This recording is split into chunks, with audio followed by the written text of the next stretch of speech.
Hello, welcome back to my channel. ඔයාලව ආයෙත් ආදරෙන් පිළිගන්නවා. මේ වීඩියෝ එකෙන් මම කරන්නේ අපේ ඉරිද දවස ගත වෙච්ච හැටි. එන්න එහෙනම් අපිත් එක්ක එකතු වෙලා ඉන්න.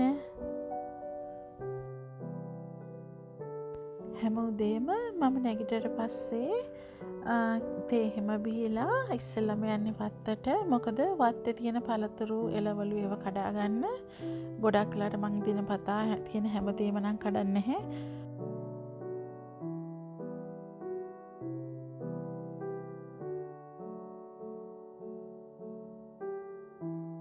බලන්න හොඳට වෙවිච්ච එළවලු කොම කාබනික එළවලු මගේ වත්තේ තියෙන්නේ. ඒ ඉවර කරලා මහත්තයා කොල් මාට්ටකට ගියා. එයා බයිසිකලයක් ගන්න කියලා ගියේ. ඉතින් එයා එනකන් මම ගෙදර හිටියේ මෙයාලා එක්කලා.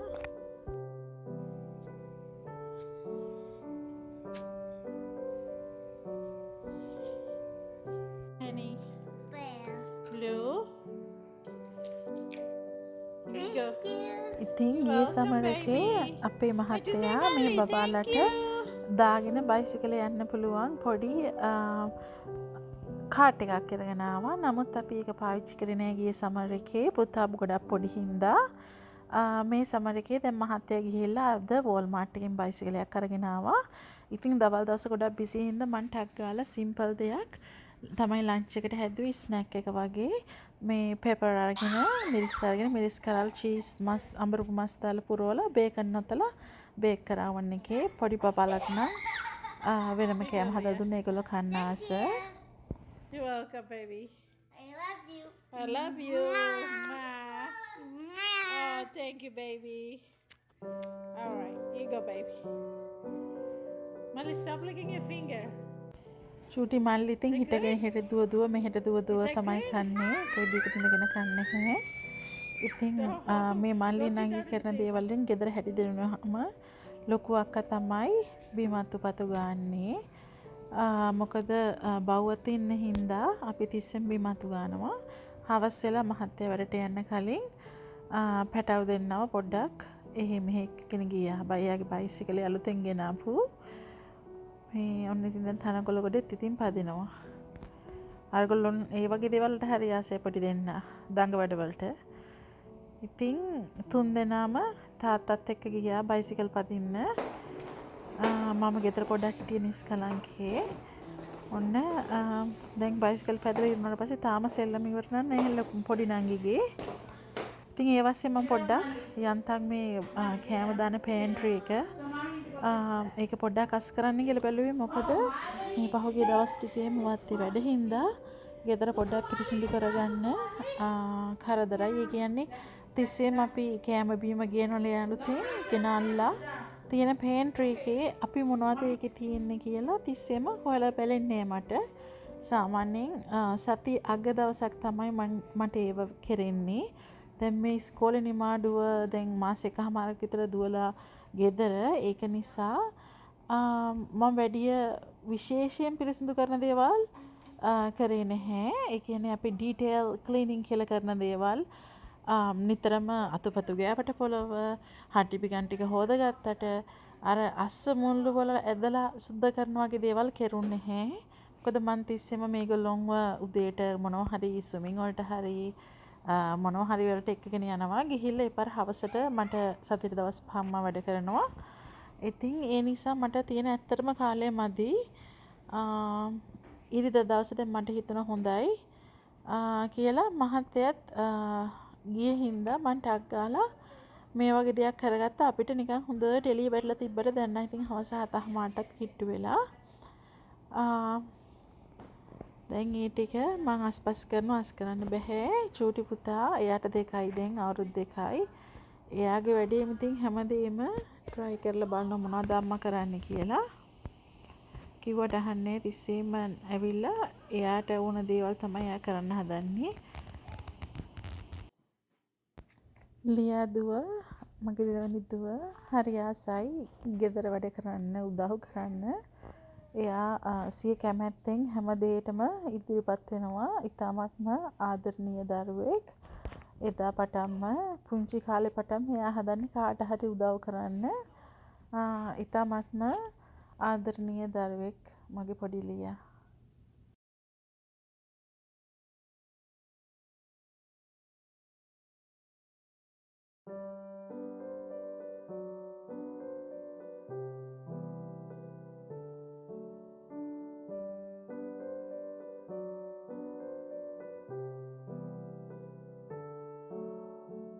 අපේ ගෙදර ගොඩාක් වියලි කෑම වර්ග තියෙනවා.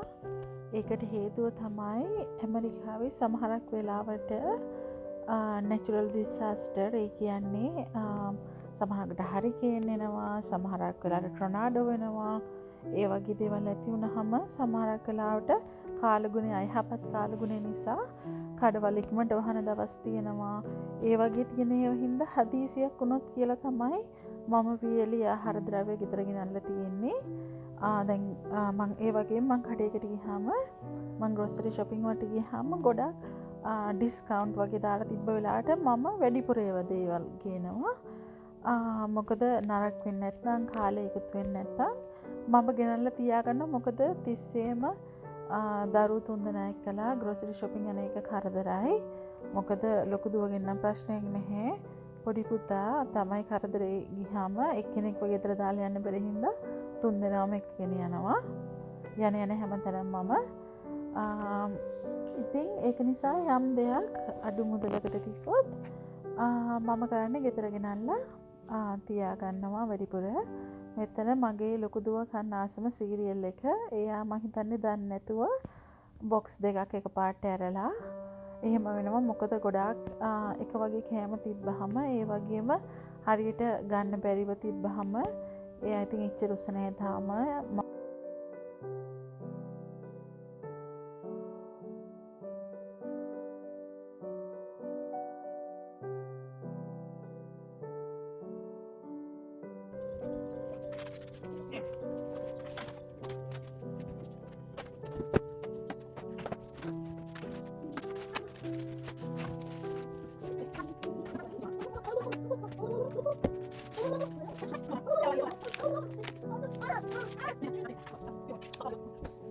Why is this so important?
පේන්ට්‍රි අස් කරලා දැන් අටට විතර ඇති. මං ආව වතුර දාන්න. මොකද මගේ වත්තේ පැල යටින් යන ඉරිගේෂන් සිස්ටම් එකක් නැහැ. මං ඉතින් අඩි 100 වගේ හෝස් එකක් තියෙනවා. මං ඒකෙන් තමයි මෙතනට වතුර දාන්නේ. මුළු කෑල්ලටම වතුර දාන්න වැඩි 45ක් විතර යනවා. ඔයාලා මගේ වත්තෙන් චුට්ටයි දැකලා තියෙන්නේ. මුළු කොටසම කිසිම වීඩියෝ එක දැකලා නැහැ.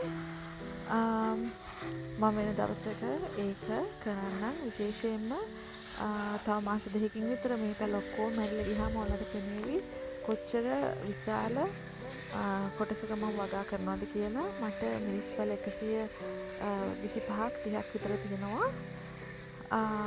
මම ගොඩාක් වවන දේවල් බෙදා ගන්නත් එක්ක තමයි වවන්නේ. වත්තේ වැඩ ටික ඉවර කළා මං ගෙට ආවා. මේ කඩාගෙන ආපු එළවලු හවස මේ ටික දැන් ඉතින් වේලනේ දාලා ෆ්‍රීසර් කරන ටික ෆ්‍රීසර් කරලා බෝතල් වලට දාන ටික බෝතල් දාලා අද මේ රැයට කවුන්ටර් টොප් ඔක්කොම පිරිසිදු කරලා කඩපු කිසිම දෙයක් ඉතුරු කරන්නේ මම ඉදිරියට රැයට. නමුත් ගෙදර දැන් මේක ගෙදර වත්තේ වැඩයි, ගෙදර වැඩයි, බබාලාගේ වැඩයි, පිරිසිදු කරන වැඩයි ගොඩ ගැහිලා අද ඉරිදා හවස හැමදේම අර පේන ඇති කුස්සිය උයපුවා හැමම තියපු තැන්වලම. ඉතින් ඒ ඔක්කොම අස් කරලා දාන්න ඕන. මම කට්ටිය නිදා ගන්න යනකන් ඉන්නේ පිරිසිදු කරලා දාන්න කරන තියෙන දේවල්. නමුත් ඊට කලින් මම මේ කරවිලි ගෙඩි ටික දැන් ඉදෙන්නත් ඇවිල්ලා ඉදිච්ච ඒවල මම අට අරගත්තා. සමහර ඒවා දැන් මම මේ කපලා තෙලේ බදින ටික තෙලේ බදිනවා. ඊට අමතරව වේලෙන්න දාන ටික වේලෙන්න දාන්න යන්නේ. මම ට්‍රේ එක දාලා ගේ ඇතුලේ වේල ගන්නවා. මොකද එයාර් කන්ඩිෂන් එක තියෙන හින්දා ටක් ගාලා වේලිලා යනවා. මේ ඇට ටික එකතු කරනවා ලබන සමර් එකට පැල කරගන්න. ඔයාලත් ගෙදර ඇට නිකන් ඉදිච්ච ඇට එළියට විසික් කරන්න එපා. ඒව හොදලා වේලලා ටික දවසක් ගියාට පස්සේ පැල කරගන්න. මොකද හොදලා වේලලා ඇටේ පදම්මුනේ නැතොත් කරවිල වගේ ඇට පැලවෙන්නේ නැහැ. නමුත් ඇට පැල කරගන්න නම් ඔයාලා මතක තියාගන්න චුට්ටක් කොන කපන්න. මොකද කරවිල ඇට ඇතුලේ තියෙන චූටි මදේට මේ ඝනකම් කට්ට පලාගෙන එළියට එන්න හරි අමාරුයි. ඒකයි ගොඩක් වෙලාවට ඔයාලා කරවිල ඇට විසික් කරාට පැලවෙන්නේ නැත්තේ.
මම මෙතන වෙනමම ඇට ටික වෙන් කරගත්තා හොදලා වේලා ගන්න. මේ ඉතුරු භාජනයේ තියෙන්නේ මෝරපු නැති ඇටයි. ඒවා කොම්පෝස්ට් කරගන්න දාන ඒවා. මම දැන් ඊටි කරලා ඉවරලා ගිහිල්ලා නාලා ආවා. මොකද දැන් ගොඩාක් රැ වෙලා. මම දැන් ටක් ගාලා අන්තිම කරන්න තියෙන ටික කරනවා කුස්සියේ වැඩ ටික. පින් කොප් හොදලා පාවිච්චි කරපු භාජන හොදලා බබාලා කප හොදලා හැමදේම අයින් කරන්න හදන්නේ. එතකොට හෙට උදේට නැගිට්ටාම කුස්සියේ කරන්න කිසිම දෙයක් නැහැ. විශේෂයෙන් සතියේ මම දවස්වල මම ඒකියාව කරන නිසා මං කිසිම හේතුවකට උදේට නැගිටින්න කැමති නැහැ. කුස්සියේ සින්ක් එක පිරීලා ඩිෂස් හැමදාම සෙල්ලම් බඩු හැමතැනම දවසට බබාලා කොච්චර හරි දෙවි කරත් එහෙම ප්‍රශ්න නැති මට මම රැයට හරියට පිළිවෙලකට තියලා නිදා ගන්න යනවා. මොකද උදේට නැගිට්ටාම ඇත්තටම කියන්නේ දවස අලුතෙන් පටන් ගන්න තියෙන්නේ. කිසිම ඊයේ දවස් ඉතුරු වෙච්ච ඒවා අදට නැහැ කරන්නේ නැහැ.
පත්‍රේ වම්බට කරලා හින්දා නංගිට මන්ට අග්ගාලා මෝජියකුත් හදනවා ඒ ගමන්ම. එයා ටෙක්සස් වල ඉන්නේ ළඟදී ඇවිල්ලා පදිංචි වෙලා. ඉතින් එයාගේ මහත්තයා මෙහි කෙනෙක් එයාත් වම්බට මොජු කන්න හරි කැමති ශ්‍රී ලාංකිකයෙක් නුනට. ඉතින් එයාටත් එක්ක තමයි හදන්නේ. හදලා මම බෝතලයකට දාලා බෝතලේ සීල් කරලා තැපෑලෙන් යවන්න යන්නේ. එතකොට ලීක් වෙන්නේ මොනවත් නැහැ. ඒ වගේම මාස 10ක් 12ක් වුණත් කල් තියාගන්න පුළුවන් වම්බට මොජුව. ඔයාලා මං එක්ක රැඳි හිටියට ගොඩක් ස්තුතියි. මම මේ වීඩියෝ මෙතනින් නතර කරනවා. අද හරිම දිග දවසක්. ඔයාලා හැමෝටම සුබ රාත්‍රියක්.